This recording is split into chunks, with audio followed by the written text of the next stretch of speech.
sobald ein Rezept mit vielen Zutaten und kompliziert und Mengenangaben, dann habe ich früher immer schon gemerkt, da habe ich gar keine Lust drauf. Ich möchte gerne ein bisschen so ein Gefühl, was braucht es überhaupt zum Kochen und dass man lernt selber zu kochen und nicht einfach kopieren muss, sondern eben nachher selber kreieren darf. Ja. Und da gehört experimentieren und probieren und einfach gucken, wie es wird, dazu.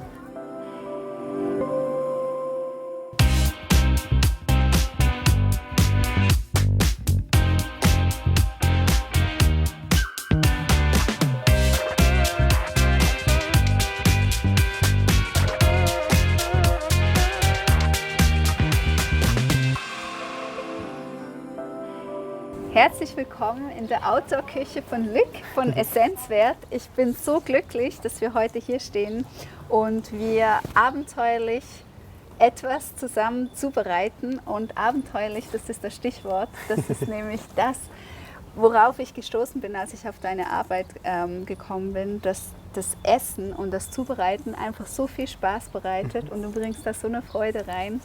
Luc, schön, dass es dich gibt. Schön, dass wir hier sein dürfen. Ich freue mich auch sehr, dass ihr zu Besuch seid und auf den heutigen Kochevent. Ja, ich will unbedingt wissen, was wir machen und ich möchte natürlich auch was über deine Herzensvision erfahren, aber ich denke, das passiert jetzt einfach hier. Ja. Wir haben ja Feuer. Genau, ganz zentral. Ganz zentral, das heißt, wir werden heute mit Feuer kochen. Ja, genau. Also man sieht den Feuerring. Weil eigentlich eine schöne Herdplatte gibt und das Feuer, das natürlich lebendig drin noch lebt, sage ich mal, dass es eine sehr schöne Atmosphäre gibt. Also dass das Essen, das man zubereitet, auch einen gewissen Wert hat, dass man sich die Zeit nimmt. Auch das Feuer brennt jetzt schon gut, fast 1,5, 2 Stunden. Dass es einfach Zeit braucht, das zu erleben, genau, und das zu genießen. Ja. So schön. Und was hast du heute für uns vorbereitet? Weil es noch morgen ist, Ja. bin ich so Frühstück-Brunch-Richtung gegangen und was ich sehr, sehr gerne mag, es nimmt immer etwas Zeit ein, aber auch wenn ich Gäste habe, dass man Pancakes macht. Auf dem Feuerring ist natürlich sehr schön, dass man die dann schön knusprig braten kann.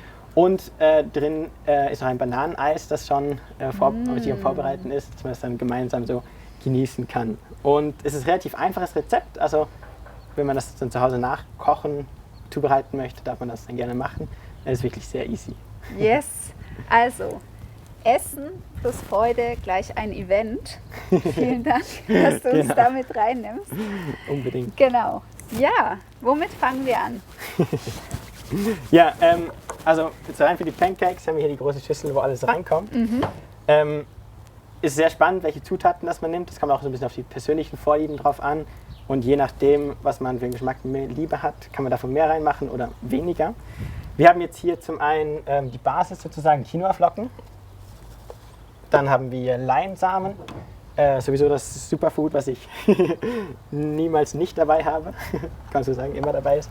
Und wir haben noch Buchweizen, die auch für den Geschmack nachher sehr spannend sind. Was ich auch spannend finde, was ich gerade hier machen darf, ist mal das Getreide in die Hand zu nehmen, also spüren, okay, wie fühlt sich das überhaupt an. Das Buchweizen ist sehr klein, fühlt sich sehr stark an. Auch mal das Essen zu fühlen, so von, was esse ich überhaupt? Und das nicht einfach sozusagen als fertiges Essen zu haben, sondern wirklich als ganzes Korn nochmal zu sehen oder zu spüren. Finde ich sehr, sehr schön. Und von den Mengenangaben ist es Handgelenk mal Pi. Also ungefähr, Leinsamen will ich jetzt nicht zu viel nehmen. Ist aber auch cool, weil sie auch gut binden. Die Quinoa-Flocken geben halt einen Geschmack, kann man auch Haferflocken nehmen oder es gibt ja alle möglichen verschiedenen Flockenformen, die man gerne hat, kann auch seine selber machen. Zusätzlich kommen noch Bananen rein, damit das alles schön bindet. Etwas Zitrone haben wir noch. Das ist etwas, was ich auch sehr, sehr wertvoll finde. Wenn man eine Zitrone mit im Essen hat, gibt es so einen kleinen Kick, sage ich dem gerne. Das wertet alles, so einen frischen Effekt gibt das sehr. Und das darf auf keinen Fall fehlen bei meinen Zubereitungen. Genau, das ist so die Basis, was dann noch zusammen mit einer Mandelmilch gemixt wird, sage ich mal, und dann eigentlich zu schönen kleinen Pancakes auf dem Feuerring angebraten wird. Wow, genau, das ist mega. Das heißt, wir haben hier Quinoa-Flocken. Für wie viele Personen hast du das jetzt vorbereitet? Ich habe so ungefähr gerechnet, wenn jetzt alle mitessen, wir sind ja hier bei Familie Wittmer im Garten, die 5 Personen sind und wir 3 sind 8. Ich habe überlegt, okay, für die Pancakes rein alleine sind so, jeder isst vielleicht 100 Gramm Pancakes, habe ich überlegt. Und dann habe ich einfach ungefähr 800 Gramm abgemessen. Also ich glaube, es sind jetzt irgendwie 300 Gramm Quinoa-Flocken. Es ist Handklinkenpapier, also so ein bisschen Ja, genau. auf Dialekt sagen wir es Gespüri dafür haben. Genau, es Gespüri dafür. Ja, genau. Sehr schön. Dass man selber Und etwas darf. wir haben jetzt, heute arbeiten wir mit Quinoa. Du hast schon gesagt, man könnte das auch mit Haferflocken ersetzen. Genau. Dann die Leinsamen, geht das eigentlich auch mit Chiasamen? Sollte auch funktionieren, genau. Da geht es eher darum, dass es bindet, oder? Ich mache sie vor allem sehr gerne, also zum einen zum Binden sind auch die Bananen gut. Es ist kein Muss, es gibt auch viele, die das bei Leinsamen weglassen. Für mich ist vor allem der Nährwert von Leinsamen sehr wertvoll. Aber wegen Omega-3 und also Leinsamen ist so mein Superfood, das ich immer überall gerne drin habe. Und also es sind einfach sehr viele positive Effekte, die man genießen darf. Und darum vor allem, dass sie drin sind. Aber sie binden auch. Der Buchweizen, den hast du ausgesucht, einfach auch für den Geschmack, das da noch. Genau, also Buchweizen ist auch wieder ein Getreide, was sehr wertvoll ist. Also viele Mineralstoffe, Vitamine, die da enthalten sind. Das ist das Ganze nochmal aufwerten. Und geschmacklich finde ich, gibt Buchweizen zum einen so eine knusprig, so eine kleine Härte, so eine Knusprigkeit.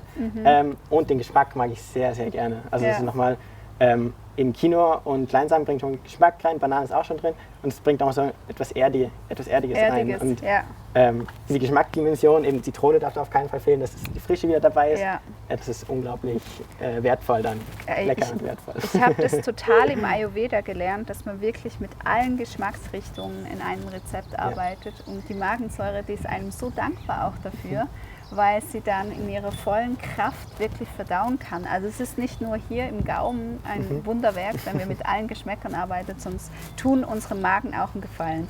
Wenn jetzt jemand die Buchweizen weglassen würde, würdest du dann einfach mehr Quinoa oder Haferflocken nehmen oder wie würdest du das machen? Genau, also das Grundrezept ist eigentlich nur Haferflocken, Bananen und eine Milch, die man sozusagen nehmen kann. Und eben alles andere kann man noch dazu toppen. Also Mega. Genau. Vielleicht noch zum Geschmack, was man so sagen kann. Ist natürlich wertvoll geschmacklich, aber die Philosophie von möglichst verschieden, möglichst viele Lebensmittel zu essen. Wenn du verschiedene Geschmäcker drin hast, hast du meistens schon 5, 6 Lebensmittel dabei. Und dann hast du schon mal sehr vielfältig ein wertvolles Essen. Und nicht nur eben, ich finde es immer schade, wenn man nur Haferflocken, Banane hat, ist so eindimensional. Wenn man viele verschiedene Faktoren drin hat und sie selber noch kreativ werden darf. Das ist wunderschönes und es darf ja auch ein kreativer Prozess sein. Ich koche nicht gerne mit Rezepten, mit Mengenangaben, sondern es darf wirklich nach Eigengeschmack, mit Liebe kochen, kann man das so nennen. Dass man mit Liebe kochen darf. Oder ich bin auch überhaupt nicht der Zahlenmensch, das heißt, wir finden uns hier. Das ist sehr super. Gut. Cool. Ja, super. Datteln, etwas, was ich sehr gerne mag, was auch eine tolle Frucht ist. Sehr süß, kann man alles ein bisschen cheaten. Aber es passt aber auch in jedes Gericht rein. Also ich mache sehr gerne auch was anbraten, Tomaten mit Datteln. Das ist was Leckeres. Ja, und die Dattel ist mein absolutes Superfood. Sie hat mir so geholfen in der Heilphase, auch gerade bei der Ernährungsumstellung, von Süchten loszuwerden, wie weg von der Schoki. Es hat mich so stabilisiert und war und ist immer noch eine Seelentrösterin. Also sie gibt mir wirklich so Boden unter den Füßen. Ja. Man sagt ja auch, verzichten finde ich immer ein Wort, das gefällt mir nicht, so in der Ernährung überhaupt nicht. Es ist bewusst weglassen, man möchte ja teilweise nicht essen, das ist ja kein Verzicht. Und eben nicht verzichten, sondern ersetzen. Und eben Dattel für Süße funktioniert sehr gut. Mega, mega. Schön. Also, dann lass uns loslegen. Sehr gut. Wir starten mit den Quinoa-Flocken. Dann die Leinsamen. Buchweizen.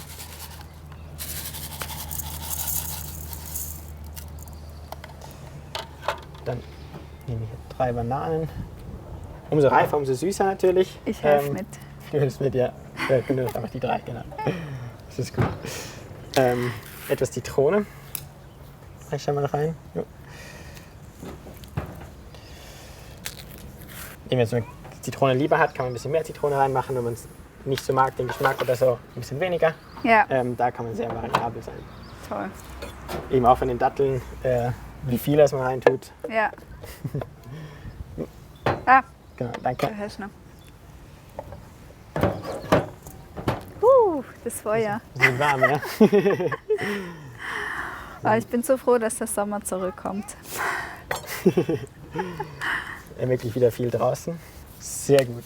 Wie viele Datteln waren das? Ich habe nicht mitgezählt. Ich habe jetzt 3 Datteln reingemacht. Ja. Man kann nachher immer noch probieren ein bisschen, Ja. um es dann noch anzupassen, Ja, okay. wie man gerne möchte. Mache noch Mandelmilch rein. Von der Menge, hier muss man immer so ein bisschen gucken, wie viel es dann definitiv braucht schlussendlich. So geil, dass du ohne Messgerät kochst. Ich feiere das gerade. Immer wenn ich ein Rezept online stelle auf Instagram, dann wird immer gefragt, wie lautet das Rezept, deswegen musste ich anfangen irgendwie zu wägen. Aber ich bin auch total der Handgelenk-Malpie-Kocher. Ich finde, Ja. also, wie soll ich sagen, ich möchte ja gerne den Menschen das Bewusstsein näher bringen, dass man gerne kocht. Und sobald ein Rezept mit vielen Zutaten und kompliziert und Mengenangaben, dann habe ich früher immer schon gemerkt, da habe ich gar keine Lust drauf. Das ist so umständlich oder genau abmessen. Ja. Und ich möchte gerne ein bisschen so ein Gefühl, was braucht es überhaupt zum Kochen? Und dass man lernt selber zu kochen und nicht einfach kopieren muss, sondern eben nachher selber kreieren darf. Ja. Und da gehört experimentieren und probieren und einfach gucken, wie es wird, dazu. Genau. Ja, total. Und gerade auch beim Teig, man spürt das ja dann, ist es noch zu flüssig oder ist es bereits Jetzt zu trocken? sieht man schon, es ist zu wenig. Ja. Kann man gut noch etwas Nachschütten. Genau. Möchtest du gerne mit dem Mixer? Also man kann es auch gerne mit der Hand. Ich finde jetzt Buchweizen cool, wenn es noch aufgeschlossen wird sozusagen mit dem Mixer. Es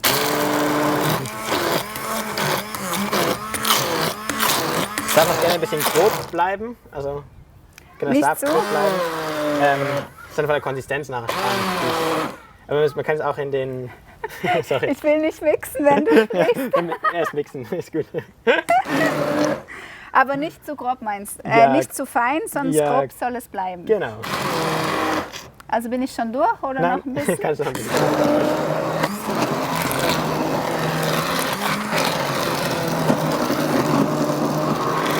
Genau, so ist, glaube ich, ganz okay. Also da kann man Super. auch, also man müsste es auch nicht mixen, das ist ja alles, was man auch roh essen kann, so konkret.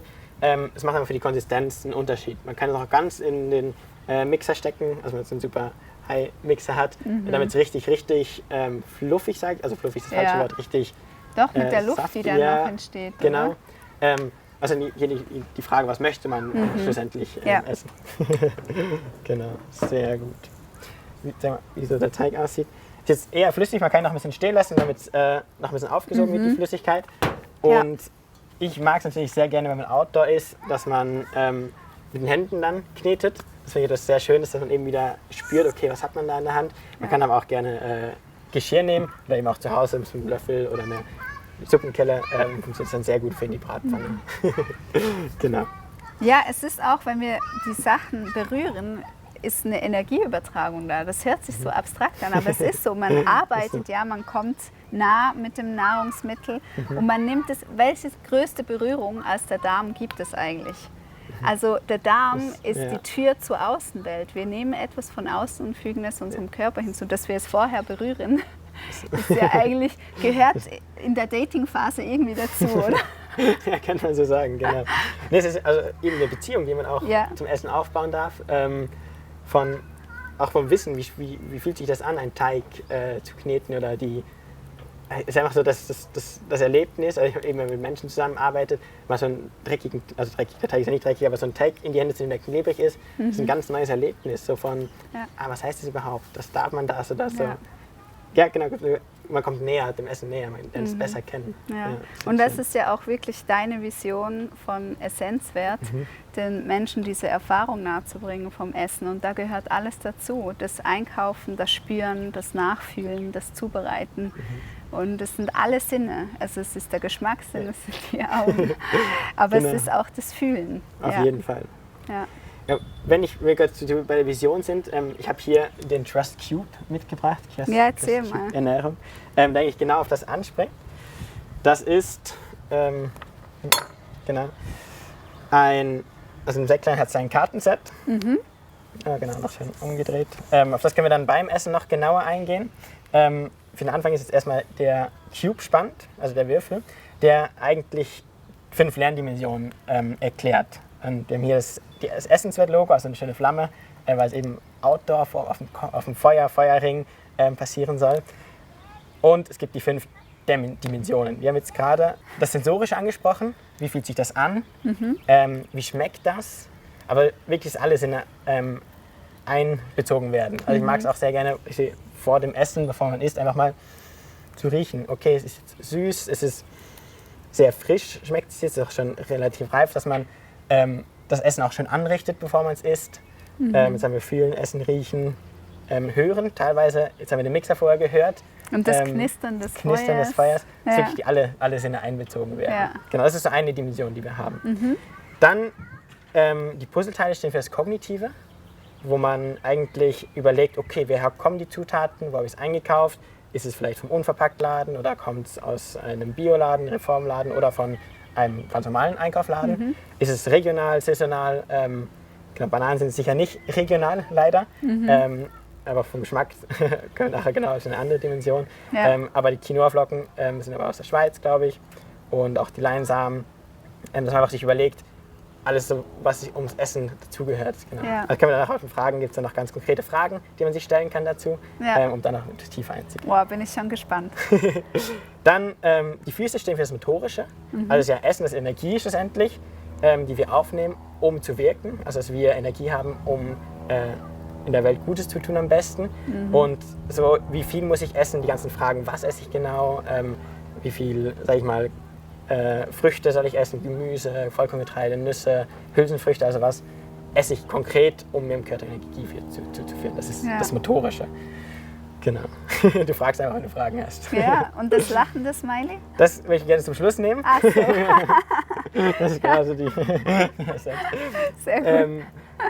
Dann haben wir noch den Kreis und das ist mir was ganz Wichtiges, vor allem jetzt in dieser Zeit, das ist das Soziale, dass man miteinander sich auf den Weg macht, miteinander kocht und auch miteinander isst. Also das ist was ein großer Unterschied, wenn man alleine isst. Man kann auch sehr lecker alleine essen, aber wenn man das teilen darf, wenn man was abgeben darf, wenn man von jemandem was probieren darf, das ist was unglaublich Schönes. Also es hilft auch für die Beziehung, dass man einander näher kommen kann. Ja. Und zu teilen, also es ist ja grundsätzlich immer ein schönes Bild, jemandem zu helfen. Ja. Das darf einfach auf keinen Fall fehlen. Darum immer miteinander zubereiten, draußen miteinander. Genau. Ja. Und das lachende Smiley, es muss Spaß machen. Also es gibt ja ganz viele Ernährungsformen und ich möchte gar nicht werten, was gut oder nicht gut ist. Die meisten funktionieren, sage ich mal so, auf nährstofftechnischer Ebene. Es muss aber Spaß machen. Also ich kenne ganz, ganz viele Leute, die sich einen Zwang antun, die zum Beispiel Frühstück auslassen, weil sie das Gefühl haben, es ist nicht gut und hungern dann bis zum Mittag und tun sich irgendeinen Stress an oder schaden sich selber, sage ich mal so. Das müsste nicht sein, sondern Essen muss Spaß machen. Auch wenn man nachhaltig eine Veränderung haben möchte, sagen wir mal, wenn man auf irgendetwas verzichtet, was man eigentlich sehr gerne hat, das wird sehr, sehr schwierig durchzuziehen, wenn man nicht eine bessere Option findet oder wenn es halt keinen Spaß macht. Und wir wollen ja nachhaltig wirken, dass die Leute gesünder essen, dass sie eben mit dem gesunden Essen auch Spaß haben, also dass das langfristig funktioniert. Genau, das Langfristige, dass es nicht einfach eine Diät ist und man, jetzt fehlt mir das Wort, man macht eine Tortur nur für 1-2 Wochen, weißt du, man tut sich das irgendwie an und nimmt sich aber alle Freude, aber nur um auf irgendein Ziel, was man sich im Kopf vorgenommen hat, darauf hinzuarbeiten. Dabei ist Essen Leben. Es ist Leben und es soll langfristig uns gut tun und das Leben fördern, dass wir aufbauen und aufblühen können. Ja, genau.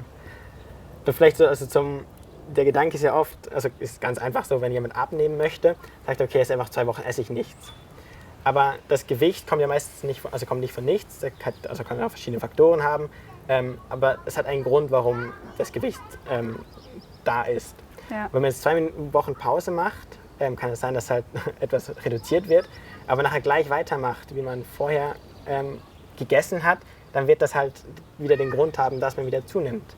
Und die Idee ist ja, dass man so essen kann, oder Abnehmen ist einfach ein Beispiel, es kann ja auch eben auch eine chronische Krankheit sein oder Sachen, die man nicht verträgt, dass man die dann nicht wieder nach der Pause wieder ins Essen nimmt, sondern das findet, was mag ich gerne und die anderen Sachen sozusagen weglässt, dass man langfristig, wie gesagt, Spaß, oder mir ist da Spaß beim Essen haben kann.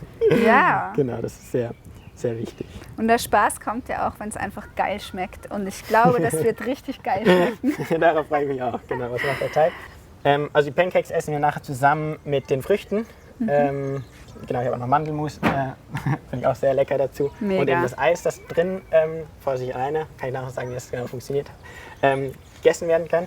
Das heißt, wir können die Pancakes jetzt braten. Wir haben den Feuerring. Der Feuerring, habe ich schon gesagt, ist jetzt 2 Stunden ungefähr, dass die Hitze schön da ist, dass es wirklich eine heiße Herdplatte ist. Das kann man sich vorstellen, wenn man es zu Hause nachmachen möchte, auch wie eine Bratpfanne. Und dort kann man nachher den Ring sozusagen einfetten und dann kann man eigentlich den Teig, die Pancakes formen und eigentlich schön auf den Ring legen, in die Pfanne legen, dass die dann schön knusprig werden. Ich würde dann immer auf einer Seite 3-4 Minuten warten. Das ist immer so, ist immer so schwierig von, okay, wie warm ist es schon? Und am Anfang ist es noch so ein bisschen klebrig und irgendwann kommt so eine Konsistenz, dass man sie umdrehen kann. Ja. Und dann, also wenn sie oben so goldig aussehen, wo du denkst, wow, das möchte ich jetzt gleich essen, dann ist es perfekt. Man muss eben mit der Hitze ein bisschen aufpassen, wie schnell man drehen muss oder wie gut das wird. Aus Erfahrung immer ein bisschen zurückschrauben, etwas Geduld haben, dass es gut kommt. Ich mag es natürlich gerne, wenn man es schön anrichtet, dass dann alle zusammen gemeinsam essen können. Auf dem Feuerring haben wir viel Platz, können wir viele gleichzeitig machen. In der Mega. Pfanne braucht es etwas mehr Zeit. Ja. Für das Eis, für die Süße auf jeden Fall Datteln. Dann haben wir heute Kokosmilch im Eis und Bananen. Die werden gemeinsam gemixt.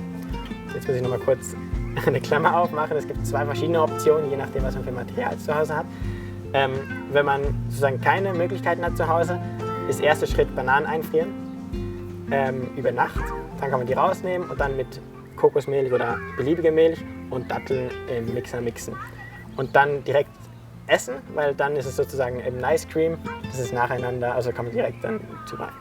Heute haben wir eine Küchenmaschine, haben wir eigentlich so einen Topf ins Gefrierfach gelegt und eben dann Bananen, die Milch und die Datteln gemixt, püriert und dann wird das in den gekühlten Topf eigentlich gerührt, bis es eine schöne Eismasse gibt und dann kann man es auch sehr gut neben das Gefrierfach legen, damit man es dann auch länger noch verwenden kann und essen kann.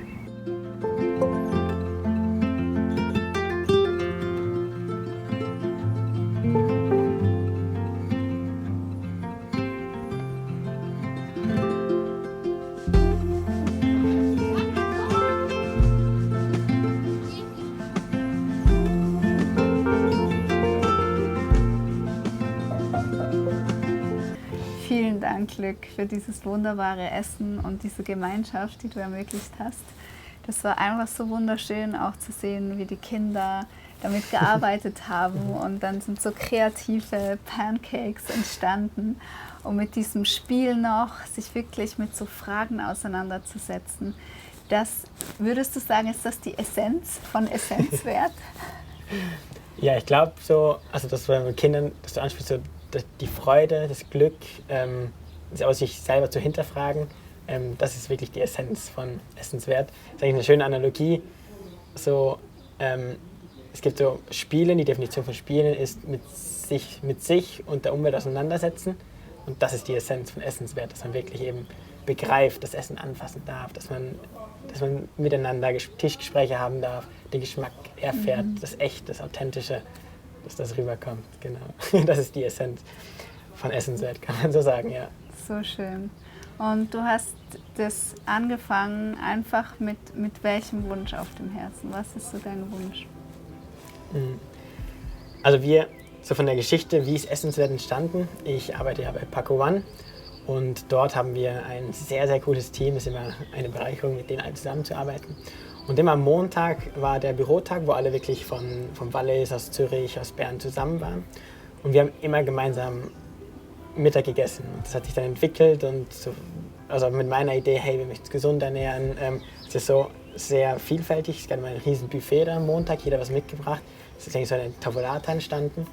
Und aus dem Gedanken, hey, dieses Erlebnis, diese Gesundheit, das Miteinander, das muss man raustragen, das muss man weitergeben. Und das ist so die Idee, hey, Essenswert, das wollen wir mit Essenswert vermitteln, dass man sich gesund, lecker, mit Freunden, mit mit Freude und mit Freunden ernähren darf. So. Ja. Und du hast es jetzt auch zu deinem Beruf gemacht und bist Ernährungsberater. Genau. Mega schön. Ja, es ist schön, dass es diese Möglichkeit gibt und dass man, wenn man eine Idee hat, das dann auch in die Wirklichkeit umsetzen darf und dann glaubt und halt auch seine Umwelt davon erzählt, dass man dann seine Vision verwirklichen kann. Das ist sehr, sehr was Schönes. Ja, vielen Dank, dass du uns in deine Arbeit mitgenommen hast und es war einfach super lecker. Dankeschön. Und ja, das Herz ist einem auch aufgegangen, so in dieser Gemeinschaft hier. Es sind auch wieder so spannende Gespräche am Tisch entstanden und das ist ja das, was noch dazu kommt. Ja, vielen Dank, dass ihr dabei wart und euch ist bestimmt das Wasser im Mund zusammengelaufen. Also geht jetzt ab in die Küche und kocht es gerne nach. Und wir freuen uns, wenn ihr uns ein Like schenkt oder kommentiert. Und dann würde ich sagen, bis zum nächsten Mal. Ciao!